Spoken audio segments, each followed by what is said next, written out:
আয়াত 154 ثم أنزل عليكم من بعد الغم أمنة نعاسا يغشى طائفة منكم وطائفة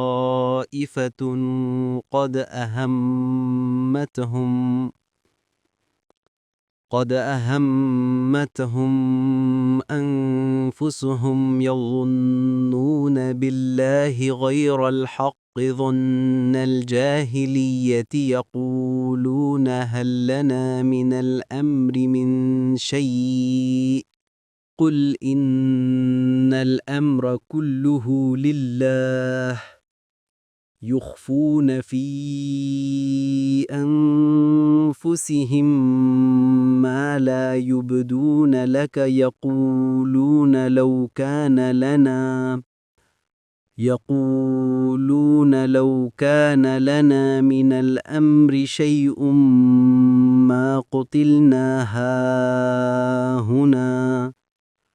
قل لو كنتم في بيوتكم لبرز الذين كتب عليهم القتل إلى مضاجعهم وليبتلي الله ما في صدوركم وليمحص ما في قلوبكم والله عليم بذات الصدور অনুবাদ তারপর দুঃখের পর তিনি তোমাদেরকে প্রদান করলেন তন্দ্রারূপে প্রশান্তি যা তোমাদের একদলকে আচ্ছন্ন করেছিল এবং একদল জাহিলি যুগের অজ্ঞের ন্যায় আল্লাহ সম্বন্ধে অবাস্তব ধারণা করে নিজেরাই নিজেদেরকে উদ্বিগ্ন করেছিল এ বলে যে আমাদের কি কোনো কিছু করার আছে বলুন সব বিষয় আল্লাহরই ইখতিয়ারে যা তারা আপনার কাছে প্রকাশ করে না তারা তাদের অন্তরে সেগুলো গোপন রাখে তারা বলে এ ব্যাপারে আমাদের কোনো কিছু করার থাকলে আমরা এখানে নিহত হতাম না বলুন যদি তোমরা তোমাদের ঘরে অবস্থান করতেও তবুও নিহত হওয়া যাদের জন্য অবধালিত ছিল তারা নিজেদের মৃত্যুস্থানে বের হতো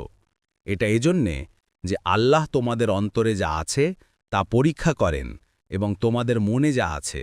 তা পরিশোধন করেন আর অন্তরে যা আছে সে সম্পর্কে আল্লাহ বিশেষভাবে অবগত তাফসির 1 নং ফুটনোটের বিবরণ অর্থাৎ এই কঠিন বিপদের সময় তাদের উপর তন্দ্রা নেমে এসে তাদেরকে প্রশান্ত করে দিচ্ছিল আবু তালহা রাদিয়াল্লাহু আনহু বলেন আমরা ওহুদের দিন কাতারবন্দি অবস্থাতে তন্দ্রাচ্ছন্ন হয়ে পড়ছিলাম এমনকি আমাদের হাত থেকে তরবারি পড়ে যাচ্ছিল আর আমি বারবার তা উঠিয়ে নিচ্ছিলাম বুখারী 4562 আর এটাই আল্লাহর বাণী তারপর দুঃখের পর তিনি তোমাদেরকে প্রদান করলেন তন্দ্রারূপে প্রশান্তি যা তোমাদের একদলকে আচ্ছন্ন করেছিল এবং একদল জাহিলি যুগের অজ্ঞের ন্যায় আল্লাহ সম্বন্ধে অবাস্তব ধারণা করে নিজেরাই নিজেদেরকে উদ্বিগ্ন করেছিল এর তাৎপর্য আব্দুল্লাহ ইবনে মাসউদ রাদিয়াল্লাহু আনহু বলেন যুদ্ধের মধ্যে তন্দ্রাচ্ছন্ন হওয়া আল্লাহর পক্ষ থেকে আর সালাতের মধ্যে শয়তানের পক্ষ থেকে হয়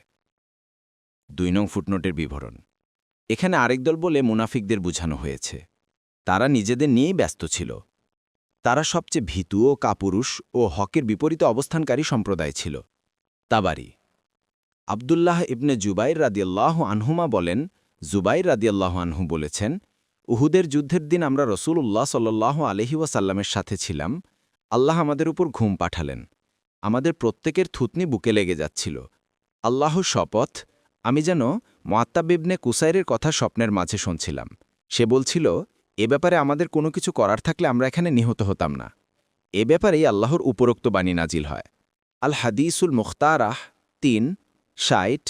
864